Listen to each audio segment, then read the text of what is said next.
Ladies and gentlemen, welcome to the 43rd episode of Visioncon Live, your go-to nerdy talk show. I'm your host, Zach Wilson, but you didn't come here to see me today. You came to see the man of the hour. He's Daruk from Legend of Zelda Breath of the Wild, Ray from Kengen Ashura, Pesci from JoJo's Bizarre Adventure, just to name a few. Cartoons, anime, video games, fatherhood, this man can always get the job done. Ladies and gentlemen, please help me welcome the one, the only, Joe Hernandez. Joe, how are we doing today?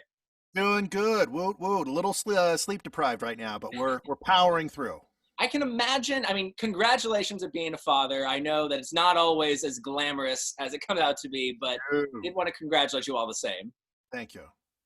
Well, Joe, we got a lot to get through, so I did want to go ahead and get started real quick. Now, the first thing I want to know is I listed off a bunch of very popular characters from globally known properties. But what I want to start us out with is, how did we get here? Was showbiz always the plan growing up, or did something happen later down in life that kind of led you down this path? For the most part, yeah. I mean, I think my parents wanted me to choose a career path that was something a little bit more stable. You know, be a lawyer, be a firefighter, be a doctor, paramedic, anything. Please don't go into the arts. And I think most parents would probably discourage their kids from pursuing a career in the arts just because it is such a roller coaster. I mean, from one month to the next, you don't know what things are going to be like, and things can be boom or bust, feast or famine or whatever. But that being said, I just love performing. It just felt right. It was always my safe place kind of growing up as a kid. And, part of that, I think, was just probably spending way too much time in front of the television. I'm not going to say that I was a latchkey kid, because I think that goes a little too far. Sure. But there were some definite latchkey-ish moments where I definitely spent a lot of time in front of the TV, watching a lot of cartoons and playing a lot of video games, and I obviously it rubbed off on me, and as far as what I wanted to pursue. My background was in theater, so that was really kind of the foundation of my acting experience. Once I graduated from theater, I kind of quickly learned that unless you're on Broadway or doing a national tour, you won't be making money. So I kind of kicked it around for a little bit, and I'd already been doing character voices at Disneyland for a couple of years, and so I'd been doing some voices over there in the park, and I kind of figured I should probably give this voiceover thing, the old college try. I should probably just commit to it. And it was probably around 2012 that I really started to hunker down and take classes and learn and learn the craft. And having that theater background definitely helped, but obviously going into voiceover is an entirely different skill set, and it's very, very specific. So you're almost having to learn some things over again, which it took me a couple of years to get off the ground, and fortunately, now I'm able to make a living doing it. It's great. Well, yeah, and a lot of previous guests that we've had on the show, Barry Yandell, Bob Bergen, Kyle Haybear, all of them swear that yes, these previous acts, as in maybe theater or radio work, definitely does help with voice acting. However, it's also this whole other beast that you definitely have to conquer. You can't just rely on those previous skills in order to master. But I gotta say, Joe, you definitely have mastered it, and there were 3 roles in particular I wanted to touch on. The first one being, and we would be remiss if we didn't talk about him, that of course is everybody's favorite Goron. That would be Daruk from Legend of Zelda, Breath of the Wild, Hyrule Warriors, Age of Calamity, all of that. So the first thing is I want to know kind of what was your experience with Daruk? Was there ever kind of a unique approach to kind of developing his voice, and just, any fun anecdotes that were involved in the making of Daruk? It was a process, kind of nailing down that voice and nailing down the character, especially going into the audition itself, because obviously, and most large-scale AAA type video games are very hush-hush, very secretive. They're not saying what you're actually auditioning for. They're using different aliases, and a lot of the times they'll definitely take out names or mentions of this, or, they don't want to allude to certain things, and so when I went into audition, I thought I was just auditioning for a sort of generic fantasy medieval type of a game. But again, after reading the script, there was no mention of Zelda, there was no mention of Link or Hyrule, or like nothing that me as a video gamer that has played this franchise before could really like latch onto and say, oh, it's Zelda. No, I couldn't find that.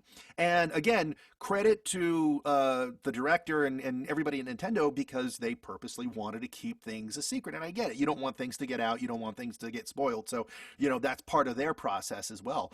The director, Jamie Mortellaro, who, directed Breath of the Wild, and he's also the voice of Sidon, really kind of coached me through everything, because he painted this picture of who this character was. And of course, Daruk wasn't originally, when I received the audition, he wasn't labeled Daruk. I think it was Hannibal. And Okay. so we got this picture of like this big barbarian kind of a guy, but he was also sort of this gentle giant. And he really, Jamie really kind of gave me Lord of the Rings Gimli as sort of like a touchstone to kind of like really refer to. So, again, he's this big, bombastic, larger than life kind of a character who can kick some butt, Oh but yeah. he can also kind of be your best friend at the same time too. So, and really that gave me something to kind of build off of as far as his size, his characterization, his personality. It gave me so much to work off of. See, and like out of all the champions, I would genuinely say, like, I love them all, but I would genuinely say the one I'd probably want to go out and get a beer with the most would definitely be Daruk, because, Absolutely. and you kind of touched on it when he's first presented, and I'll never forget this, because, and we'll get to a point I want to make here in a little bit, which was a similar point that I made to Sean Chiplock when he was on the show last week, or about a couple 2 weeks ago, is that when you first see Daruk, you kind of expect him to have this brooding, kind of barbaric nature to him, like you kind of mentioned. But then when he talks, nah, he's just a bro. And so, and it's so great just kind of seeing that kind of parallel. But so you touched on something that you've been a big fan of this series ever since you were a kid, as have millions of people. This is a globally well-known and revered franchise. And it's also Breath of the Wild, aside from some side games, Breath of the Wild is the first main series one that involves full voice acting. And Yeah. so I wanted to ask, and I asked Sean Chiplock this a couple weeks ago, and he had a very interesting answer. So I'm curious to see what your perspective is on it. Is that when you finally realized what this role was going to be about, and you realized that all of these characters outside of Link would be voiced, were you ever pressured at all or felt any kind of nervousness in playing such a big role? Because as I said a couple weeks ago with Sean Chiplock, a lot of people that I realized when this got announced that there were going to be full voice acting, a lot of people were a little apprehensive about that. Of course. And if I'm lying, I'm dying. I was one of them. I was one of those people that I was not looking for. I thought this was a bad move, especially since I grew up with this franchise and this had never been a thing. And man, was I wrong. I was absolutely so wrong. You guys proved me wrong countless times. And so I just wanted to know, was there ever any pressure involved when you finally realized what Derek was going to Yes, be? Okay. but to their credit, the pressure that I felt was not inflicted from Nintendo. It was not from the director. It wasn't from any of the producers. It was 1,000% self-inflicted. And for a lot of those reasons that you just pointed out, because I do play the franchise, and I think Sean would pretty much tell you the same thing, because I think we both were kind of living in the same space emotionally when we found out what we were working on as gamers ourselves. Um, the expectations that go into a Zelda game, a new one whenever it comes out, and so you always want to make sure that you deliver. And especially when you consider, yes, this is the first game with like some voice acting in it. And when you look at video games over the past 20 years or so, voice acting has been something that is only recently becoming it's something that's being taken more and more seriously, and giving, and it's receiving the level of respect that it kind of finally deserves. I've said it before and I'll say it again. The game that really sort of changed the game as far as voiceover was concerned, I would say, is Metal Gear Solid. Because up until that point, you really didn't have much voiceover in your video games, and if it did, it was kind of just very, it was an afterthought. And Metal Gear Solid sort of set the standard for the cinematic approach. And when you play, most any video games right now, especially like those big AAA games, look at Spider-Man, look at Last of Us, look at some of those other big franchise that, just kicking so much butt, this past year. These games have budgets that will rival, if not topple over, anything that is being produced in Hollywood right now. And so the writing is getting that level of respect that it deserves, and that being said, the voice acting is getting that level of respect that it deserves. And so Nintendo has always been very protective of their properties, and rightfully so. I'm not going to tell them how to run their business, and they're doing a great job, independent of me. But they've always been very, very protective about, the characters and how they might be perceived and everything. And so Breath of the Wild was sort of them sort of dipping their toes into that pool, so to speak. And I hope that going forward, further games and other franchises that Nintendo has, that they'll continue to just dive even more and more into that voiceover pool, so to speak. Well, real quick, before we move on, I want to mention something. If you guys are watching this live on Facebook, I see a bunch of you in the live chat already. Make sure, and you have plenty of time to do so, if you would like to either say or ask something of Joe Hernandez, again, you have plenty of time to do so. Just put that in the live chat, or do what plenty of other people have already done and message either Visioncon directly, or, you can message me as well. A couple of you have already done that. But with that said, can I say one other thing real quick, just absolutely. about the process of the voice acting and working with Nintendo on Breath of the Wild. Most games, when you're doing something like this, time is money. The budgets are this, the hours are this, and you're always sort of under the gun, and things are crunch time. We got to crank it out. To do kind of just do it. A credit to Nintendo and everybody involved. They really gave us the ample time that we needed. They gave us more than enough time to do what we needed to do to get the performances that you ended up seeing in the final product. So again, that is something that is kind of a rarity in my line of work. Well, and Nintendo, and I'm speaking on this purely from a form of ignorance, I'm just making outside observations, but Nintendo's always came across, to me at least, as a company that truly values not only the end product and like what they create, both in their independent properties, intellectual properties rather, as well as, just consoles, products, you name it. And with that, they always have to take care of the people who create them, one of which is standing right before me. So, it's very inspiring to hear about, and something I'm glad I wasn't too far off on. Yeah. All right. No, they're great.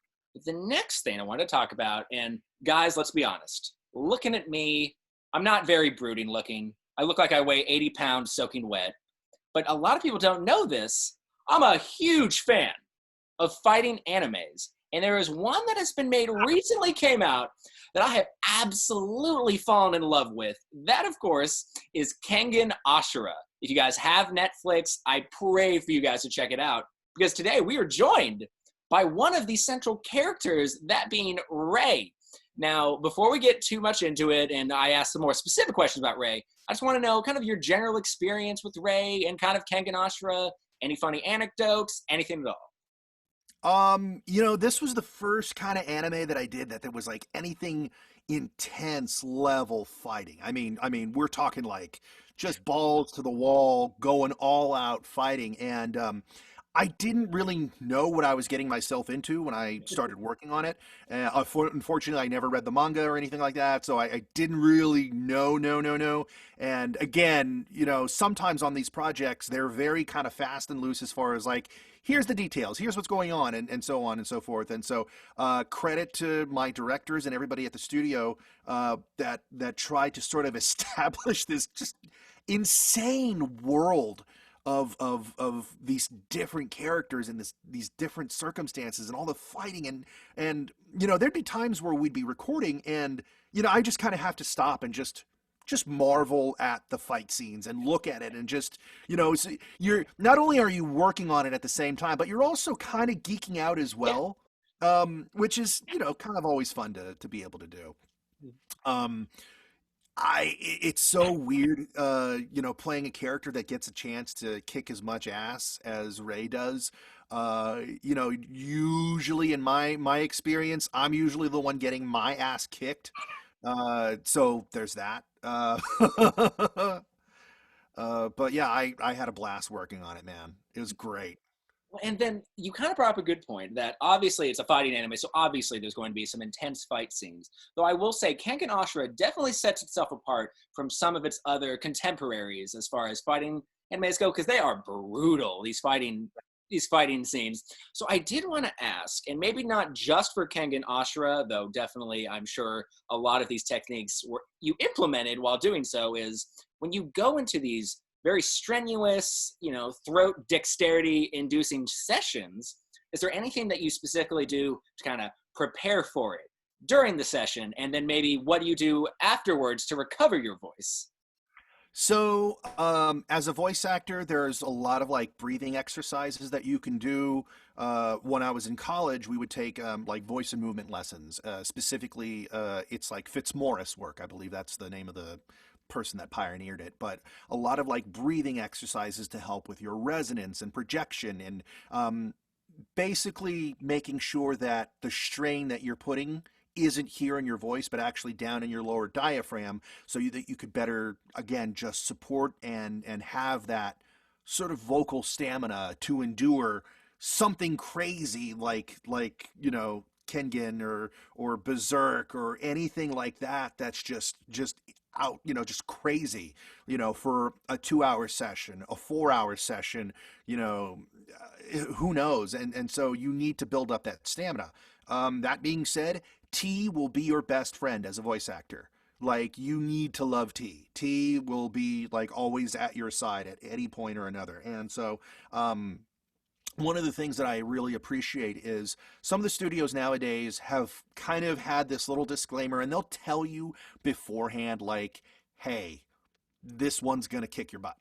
And I appreciate that going into it rather than kind of having that surprise and like, oh, okay, we're doing some throat rippers or something like that. And I've heard Steve Bloom and like other voice actors that do these types of jobs on the regular. They'll say, is it possible to move that session to a Friday as opposed to a Monday? That way I have the entire weekend to recover. And, Oh, say for example, you do like a crazy throat ripping session that just messes your stuff up and it's Monday and you've got more sessions to do Tuesday and Thursday and Friday, and it's like, how do you do that? So again, part of that is just sort of learning the tricks of the trade and kind of, you know, just communicating with the studios and your agents and everybody, and kind of just knowing what you're getting yourself into. God, I can't imagine. I mean, it's completely understandable now that you mention it about trying to do it Friday versus a Monday, but I just Yeah. never really. It's kind of because the throat,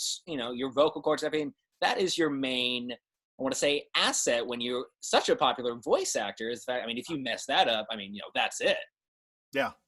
And there are some directors that I've worked with that are very, very conscious of the screaming, the shouting, the hollering, the efforts, the crazy dying, sound like you're falling 5 feet. Okay, now scream like you're falling 20 feet. Now scream like you're falling 35 feet, now sound like you're on fire for 5 seconds. Now sound like you're on fire for 50 seconds, and so you really, really have to know your instrument and know how to use it, but also use it safely. And that's something that really, really takes time. One of the very, very first jobs that I did was, I want to say it was the first season of JoJo's.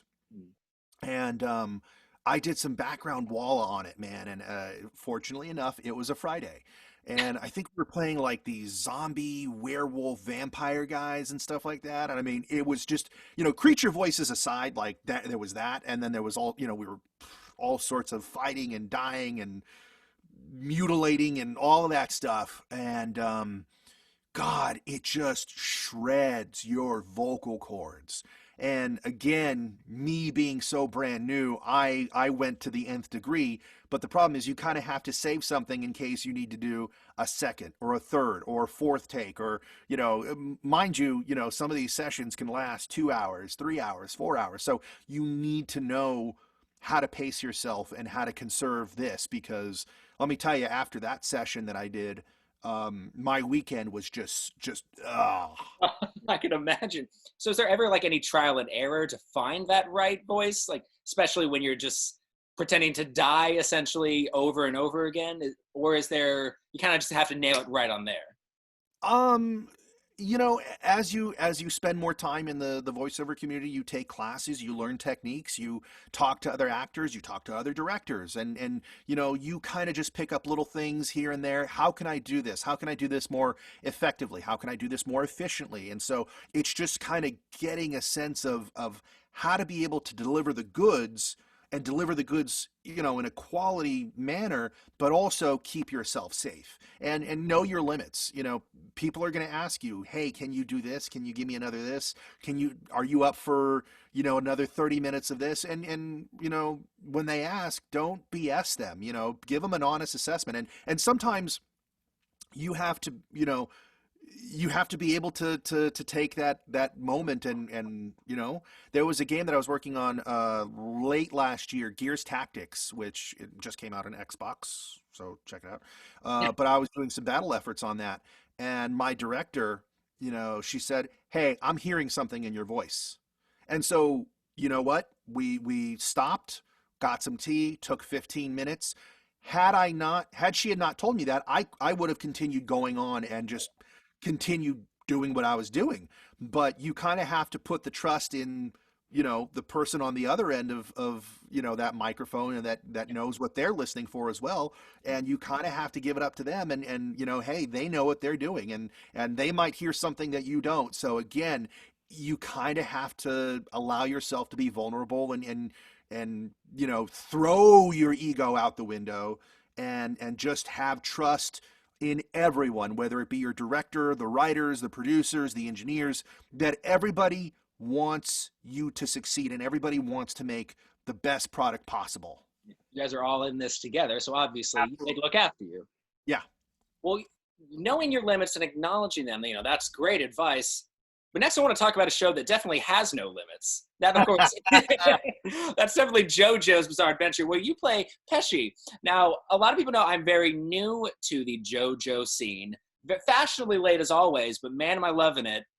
So I did want to ask, now Pesci, it is generally compared to a couple other characters, maybe a bit smaller of a role compared to others, but there's Yeah. one that's very near and dear to my heart. But before we go to that, just wanted to ask you kind of your general experience with the character, any special preparations, or just anything at all about Pesci. So, it's funny because when I found out that I got the role of Pesci, I went and I kind of did my homework. Like, what did like I started digging around, reading up on him, kind of figuring out what his arc was, and everything, and kind of getting a sense of who he was, going into my sessions. And my director actually said, no, don't do that. We want you to come in with a clean slate. We don't want you to come in with any sort of preconceived notions, or any, you know, anything that might color your idea of, whether it be the version from the manga, or the the sub version, whatever. We want to create our own thing. And, really, when you think about it, Pesci is just this, he's such an odd duck in this crazy, crazy world of JoJo's Golden Wind. Because everybody that you have in this world is so badass, and they're so cinematic, and they're so just, they're so cool, and they're just, it's amazing. And you look at Pesci, and he has this freaking turnip head, man. Like, what do you do with that? And so the challenge was sort of figuring out how he fit into this greater world. How do you mesh a guy that looks like that acts like that how do you weave this in seamlessly that kind of fits? And I absolutely loved playing this character, and coming back and getting a chance to play him again in some flashback moments and all that stuff. I mean, I would do it 1,000 times. I had so much fun. And starting off, I didn't know what to make of it. I didn't know what the heck I got myself into. And by the end of it, I was like, dude, give me more Pesci. Like, I want more Pesci. Like, we've got to do more. Um, and a credit to Tony Oliver, my director. We kind of worked it out. We kind of found a voice. Uh, it's definitely a collaborative effort as far as trying to find out what works. And he kind of had this sound to him a little bit, and he's a little goofy. But then he also talks like he's a little constipated sometimes, and he's not very sure of himself, very self-conscious, and just not the most confident guy in the room. You know what I mean? Um, and I loved exploring his arc, because when you look at the Hitman group, he's definitely the runt of the litter, and it'd be very easy to sort of write him off as a one-dimensional character, but when you look at where he starts at versus where he ends up at, you know, he kind of learns the value of being a little bit more assertive and taking control and there's a lesson to be learned in Pesci where if you maybe have a little bit more confidence and believe in yourself a little bit more, who knows what you can achieve. And it's crazy that you can find this arc in his character, but it's there, man, and it's something really, really beautiful to explore. And you touched on that a little bit, and that's why I really love Pesci, because I generally don't really get attached to most antagonists in fiction. That's just, I guess, kind of how I'm wired. But I was really inspired by, while the end result was an antagonist who tries to kill the main characters and the main protagonists, it was still, you kind of saw him from kind of a timid, more reserved, not very confident person to, eventually becoming, a stone cold killer who's definitely like, yeah, this is what I want to do. And so I And thought, it was very you even inspiring. kind of feel sorry for him at Yeah. times. You definitely feel sorry for him, and he it's just great to explore and see where he goes. And like I said, yeah, you were right. He does have that shift where he does become that stone cold killer, and he does. It's like, oh my gosh, now it's on. And it's just crazy when you see that flip being switched. And believe me, when you're playing him, when you're trying to voice that and bring that to life, it's just like, oh my gosh, like it's insane, man. Yeah. And with that said, I mean, I hesitate to call it a hero's journey because he's definitely an antagonist. But Yes. with that character development, from timid to, very confident in your skills, was there ever a point where you kind of saw a parallel between Pesci's kind of, journey to become more confident and with your own back when you first started, getting into the entertainment industry to, where you are now? I mean, it definitely speaks to, trusting in your abilities and trusting in yourself and not letting anybody speak down to you. I get a lot of questions from a lot of people that want to break into voice acting and they want to learn, how do I do this? How do I get into the business? How do I do this? And one of the things that I usually touch upon is making sure that you surround yourself with people that are like-minded like you, and not just like-minded people, but also people that will support you sort of emotionally and mentally, and people that will bring out the best in you. That right there, having that positive environment that reinforces you, is super, super critical. And again, Pesci, that's that right there. That's that lesson on full display. But yeah, no, and it's something that isn't just exclusive to voiceover. You could be a plumber, a landscaper, a friggin', dentist. Make sure that you surround yourself with people that support you in what you do. And that they're like-minded people and people that are going to, have your best interests out for you. I had a girlfriend back in college where she was just very negative, and she would always kind of, kind of wonder like, oh, what's with the voices? What's the deal with that? Why are you doing that? That's so weird. And she was very kind of judgmental that way. And it was a very unhealthy relationship that I was in. And, now here I make a living doing that. So, It's on her. yeah, yeah. Well, and that, I mean, that was great advice for, just like you said, not only voice acting, just kind of in general. And speaking of advice, there are about there are two major kind of sects of people who watch this show. The first Okay. being, obviously, they come to watch the show for the wonderful celebrity guests that we have on, one of which is standing right before me. But the other reason is that plenty of people who watch the show that we've realized either want to get into the entertainment industry or already are and just want to know where to go next. So I want you to keep that in mind with these next two questions, because Joe, obviously, as we've touched on, you are becoming very popular, very famous in the entertainment industry. So the first question I wanted to ask you was how you deal with rejection. Now, as I always say, rejection is prevalent no matter where you go. It's just a part of life. However, I would say that if there was ever an industry where rejection would probably be most prominent, that would definitely be your industry, which of course is the entertainment industry. So for the folks watching at home, how would you advise them to handle rejection? Does it get any easier? Or if it doesn't, how would you advise them to handle it when rejection eventually does Um, in this field and what we do, come? rejection is inevitable. Like, and I'll kind of use baseball as an example. If you're a 300 hitter, which means that 3 out of 10 times you get a hit, that means that you're an all-star. You might even be a Hall of Famer at that point. That is the mark of what most people consider a great hitter in baseball.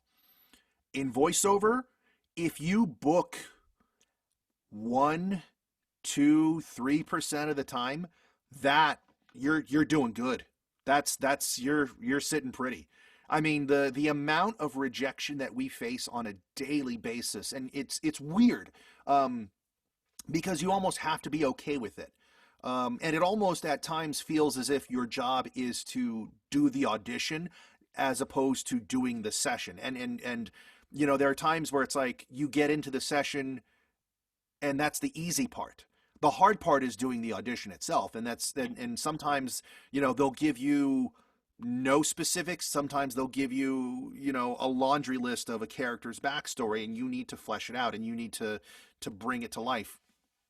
But you kind of have to be okay with getting rejected on a daily basis, and not just okay with it, but okay to the level where you move on and you go back and you do it again the very next day, and you kind of have to dig deep and do it better than you did it the day before, as weird as that sounds. And it takes some time, it takes some conditioning. That being said, when you do book a role, and especially a great role, you feel like you've won the lottery. I mean, that's just I'll say it like it is. You feel like, wow, I won the freaking lottery. Like it's great. It's great when you get a chance to play, some awesome characters. You get a chance to play characters that are on, a really popular series or something that's going to, last 2 or 3 seasons. Who knows? That those are the types of things that you really, really like geek out about. And it's like, yes, I'm finally doing something right. But getting there takes a whole lot of work and a whole lot of practice, a whole lot of repetition. And it is imperative that you develop a thick skin in this business, because it's not personal. Nothing's personal. you know it's not a reflection upon you as an individual or you as an artist or anything like that. Sometimes they might hear something and they say, oh, we like that, but we want to go older, or we want to go younger, or we want to go this or that, or who knows. And a lot of the times, the casting directors or the studios or the clients, they know what they want, but maybe they don't entirely know what they want. Or sometimes they'll even say they know what they want, but really they don't.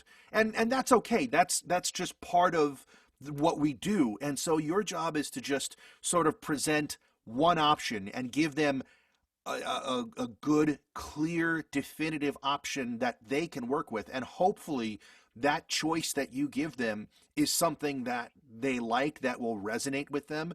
And they're, even though you might not necessarily get the role at that moment, you might make an impression on somebody later on that could lead to something, down the line. So again, you just never know, man. You just never know with this business. Nothing ventured, nothing gained. Absolutely. Yeah. Yeah. Yeah. Well, and then in a similar vein, for the folks watching at home, maybe not just rejection, but was there ever any advice that you maybe wish you had when you first started out that you'd maybe like to give them? That way, maybe they can start out with maybe a step up. Wow, that is tough. It's a broad topic. Gosh, just one little sliver of advice, huh? Um,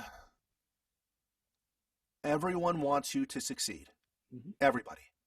I mean, and that was a lesson that I sort of had to learn, and to sort of expand upon that. The voiceover community, for the most part, is a great community to be a part of. I mean, I'm friends with a lot of other great voice actors, and I'm lucky to know them. Coming out of college in my theater department, it was actually very cutthroat. It Yeah. was very, dog eat dog, hey, watch your back. It was, and I don't know what it was about maybe that environment or maybe that line of business, but it was just real cutthroat. And so coming into the voiceover community, when I started taking classes and getting to know people, I kind of had my guard up. And so I kind of quickly learned that no, this this industry isn't like that one, and I had to let my guard down. I had to be okay with it, and I had to not have any reservations, and embrace that. So that was something that I learned quickly on. But again, I you know can always learn it sooner. Sure. Yeah. Yeah. All right. And then now, guys, we talked about a lot of things, and we still got two more segments going on real quick. But I did want to reiterate one last time, if you guys haven't already, either asked your viewers comments or questions in the live chat or message Visioncon directly, you still have time to do so. But now is your last moment because, ladies and gentlemen, we're in the plug zone. Joe Woo! Hernandez. Now is your opportunity to promote, advertise, plug, whatever verb you want to use. Anything you want. The floor is yours, sir. Definitely check out my Twitter. I'm not very active on Instagram, but they're both the same handle, at Joe Hernandez VO. Um, as far as like autograph signings and stuff like that, it's kind of hard right now just because ordinarily cons aren't they're not happening during COVID really. So we're doing like an autograph set with the cast of Hyrule Warriors and Breath of the Wild. If you go to Zobi V Shout, they have like an entire set that you can do prints and we can send you autographs. Or if you have something that you would like personalized, like say a gaming system or a cartridge or who knows, whatever, you can mail that in and they can mail it to me and then we can sign it and you can get it personalized, and it's really cool.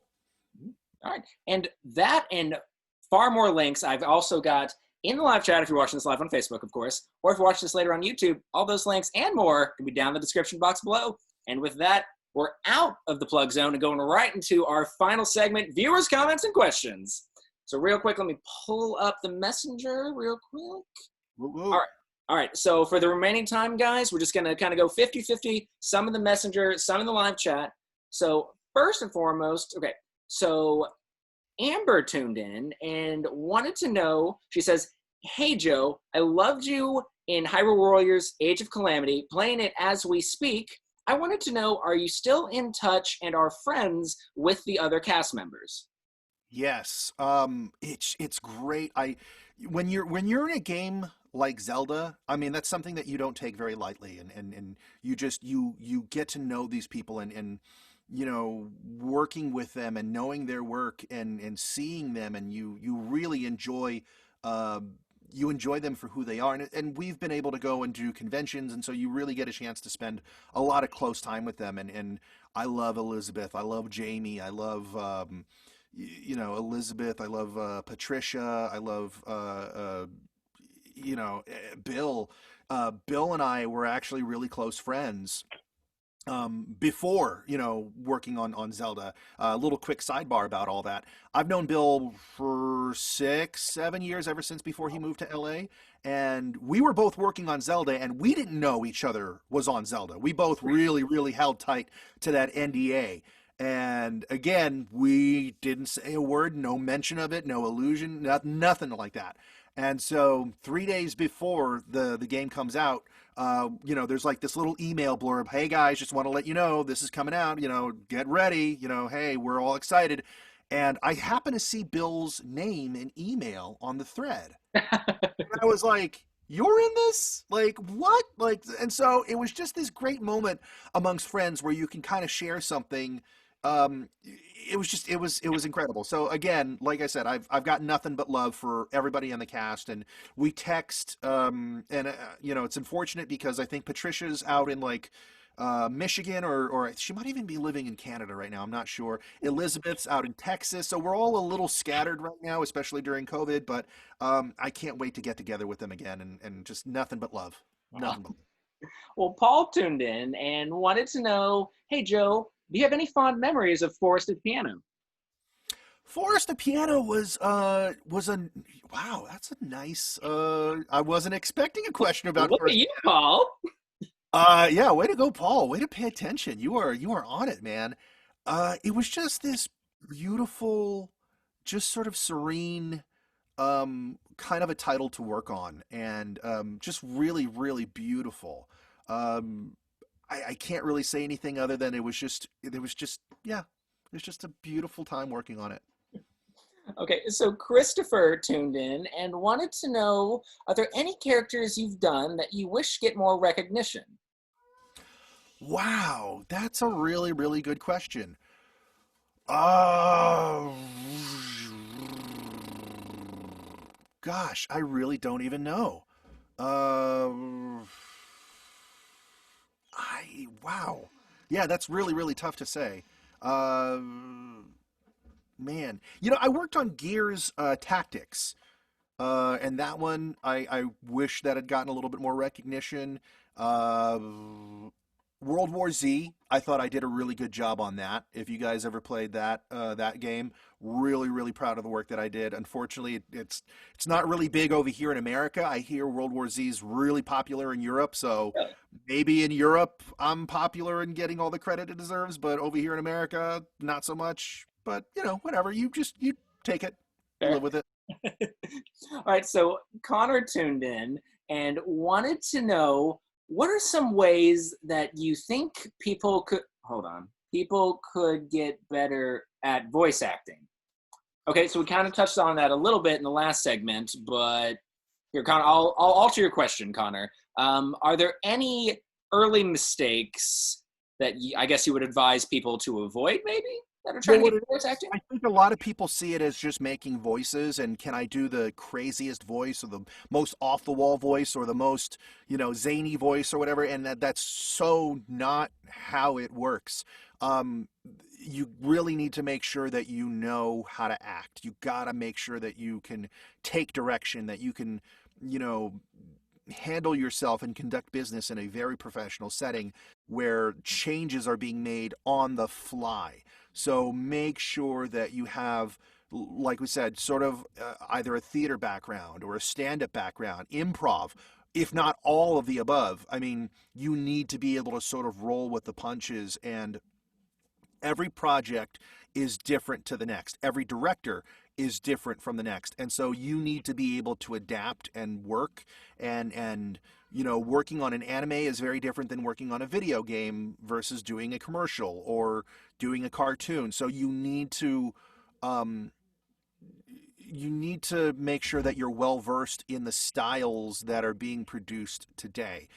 Sometimes that means watching a lot of cartoons or playing a lot of video games or anime, whatever. But definitely make sure that you are sort of up to speed with what is going on right now.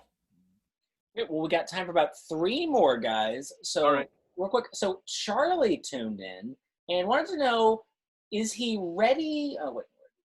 Okay, is he ready for comps to start back up? And does he have any plans this upcoming year? Um, Cons, it's I mean, it's gonna be a while. Yeah, And it's a shame because we had a con appearance planned in August that, obviously got canceled due to COVID. And it's a shame because it was supposed to be this Breath of the Wild reunion and everybody was supposed to come. And again, like I said, I love seeing Patricia and everybody else and getting together and all that. It's always like a family reunion when you get a chance to do that. But that being said, it's not safe just yet. And I was supposed to go to E3 oh, this year too, and I'm a regular over at San Diego Comic-Con, so I love going to cons just as much as the next person. But you got to make sure that the time is right and when it's safe, and you know who knows? I mean, you ask me that question 6 months from now, I might have a different answer. But right now, especially for 2021, it's gonna be real touch and go, you know. got to say, public health and safety is the number one Absolutely. priority. Absolutely. All right, so Steve tuned in. Want to know how is it going from Piano in the Forest to Kengen Ashura for Netflix? Because I love both, even though they're from completely different genres. What's funny is that they were done by the same director and at the same studio. Wow. And we recorded those, if I'm not mistaken, not terribly far off from one another. I would, I want to say we did Forest first, and then we went into Kengen. Um, but I mean, again, it was the same.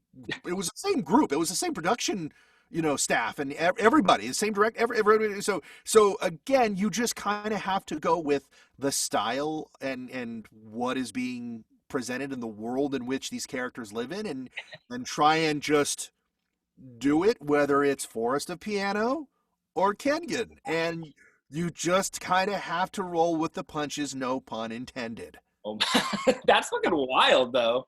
Yeah. Oh, all right. Closing us out is Erica, who tuned in and wanted to say, "Hey, Joseph, I just wanted to know, are you looking forward to your child growing up and experiencing some of your work?" I am. It's so surreal.